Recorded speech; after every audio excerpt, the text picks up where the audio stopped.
December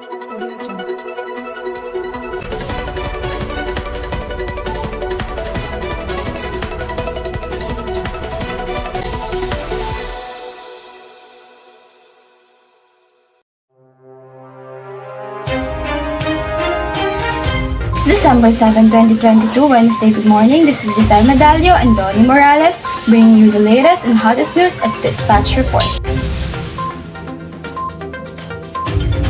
The main headline, Global Food Security Defined. For the headlines, we have the challenge of feeding the world. Decoding part answered. And Global Food Security Clearance classified. Feeding the world has become one of the challenges in the 21st century. We have Ms. Javier reporting. One of the difficulties facing in the world in the 21st century is food security. One of the worries around the world was the susceptibility of food system to a variety of demographic, socioeconomic, environmental, and policy-related issues. The impoverished people, particularly in emerging nations, were negatively impacted by high food costs and policies relating to food and agriculture. Changes in a local food system have an impact on issues with regional and international food security. On the other hand, global changes frequently have the ability to permeate deeply within states and regions, leading to high degrees of insecurity. The security and general well-being of communities across borders may also be significantly impacted by these developments in a variety of ways. This is Javier reporting live for Dispatch Report. Back to you, Ms. Gessele. Food security is one of the factors that affects economic growth and threat to stability. Let us have Louise Maño for the detail. The availability and accessibility of food are gauged by the concept of food security.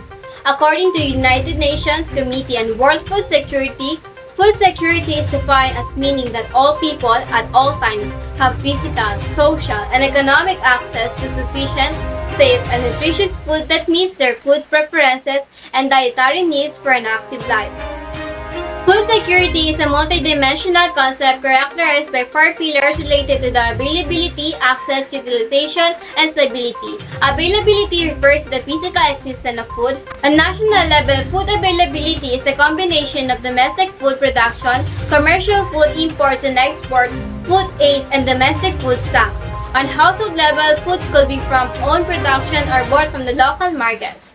Access is ensured when all households have enough resources to obtain food in sufficient quantity, quality, and diversity for a nutritious diet. Another aspect is the biological utilization. This relates to the ability of the human body to take food and convert it. Stability describes the temporal dimension of food and nutrition security, respectively the time frame over which food and nutrition security is being considered that includes food, income, and economic resources. This is Donita Morales reporting. Food security has been defined through a variety of notions. The evolving concept of food security has reflected the wider recognition of complexities and technical and policy issues involved. Davey Lerin, tell us more. First paradigm shift is the academic and policy discourse on food security with a shift away from the rather limiting focus on food availability and supplies to core concerns of food security. The second one highlighted the importance of livelihood security as a key household priority and component of food security. The third and last shift indicates a move away from security to one that incorporates subjective measures of what it means to be a purely calorie counting approach to food security, including access to food. Davey, Lerin, Dispatch News Report. Proceeding to the decoding part, let us hear from Ms. Althea Pangan. The news headline tells us about the discovery of super beans as a hope to fight the starvation of the hunger-prone parts in Africa. The fast-maturing high-yield variety seed called super beans discovered by Richard Opio to use it as a weapon to feed and give hope to the hunger-prone parts in Africa. One of it is the northern part of Uganda. We think super beans could be a problem solver to starvation happening in the country, continent, and even around the world. However, it will only take place if there's an enough gene bank that will help preserve the super beans. Despite the fact of having severe difficulties, as a globe, the majorities of African countries are facing acute food insecurities and are also experiencing internal conflict. The levels of political instability and corruption result in the states being unable to address food crisis. This is the reason why scientists are constantly researching to address the hunger issue in Africa. Yes, throughout the past few years and even today, our nation has faced a number of dangers to food, nutrition, and diseases. Due to lack of employment, Filipinos often suffer on malnutrition. Rate of food availability is low, and food utilization is often malpractice. We love our food in Singapore, but when we import 90% of what we eat, climate change can hit us hard. Temperatures soar, oceans heat up, affecting our food supply. Less to buy, less to eat, less food security.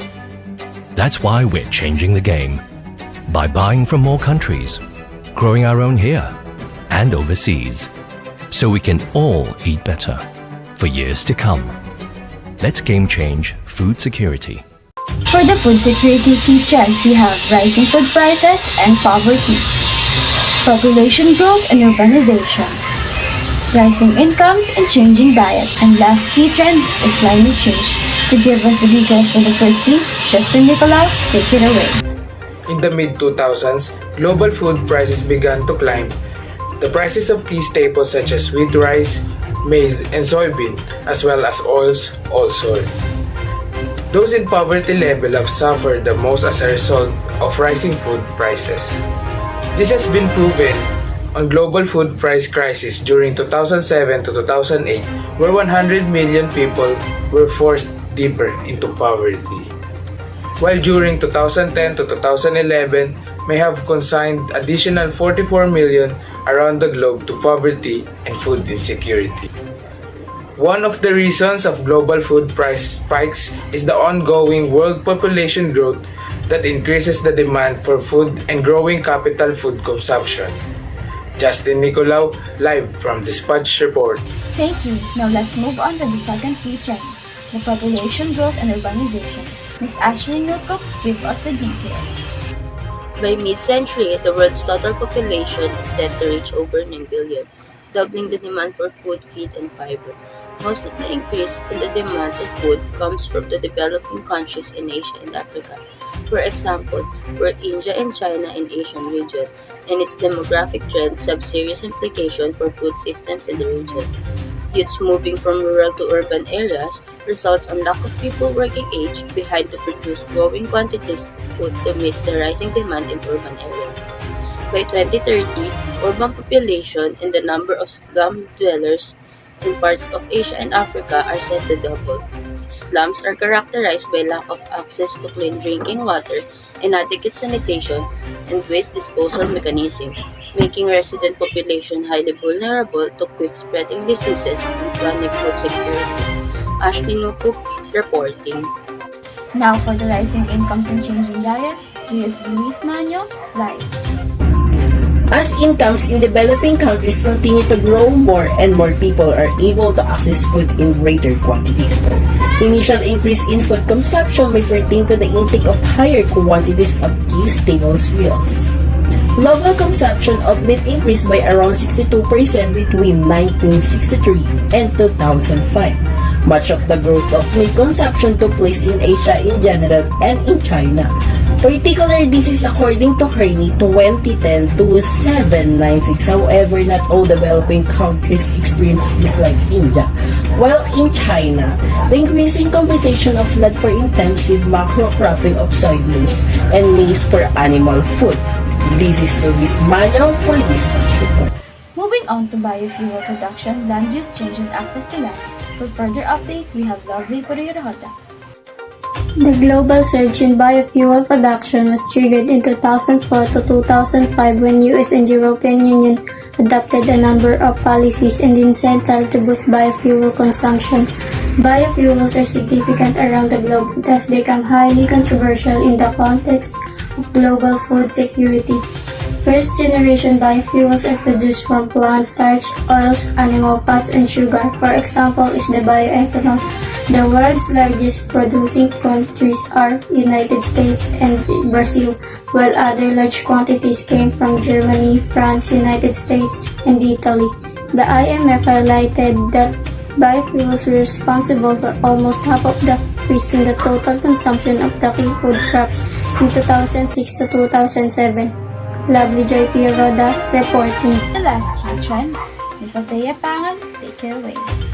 Climate change affects all four dimensions of food security, which are food availability, accessibility, utilization, and food system stability.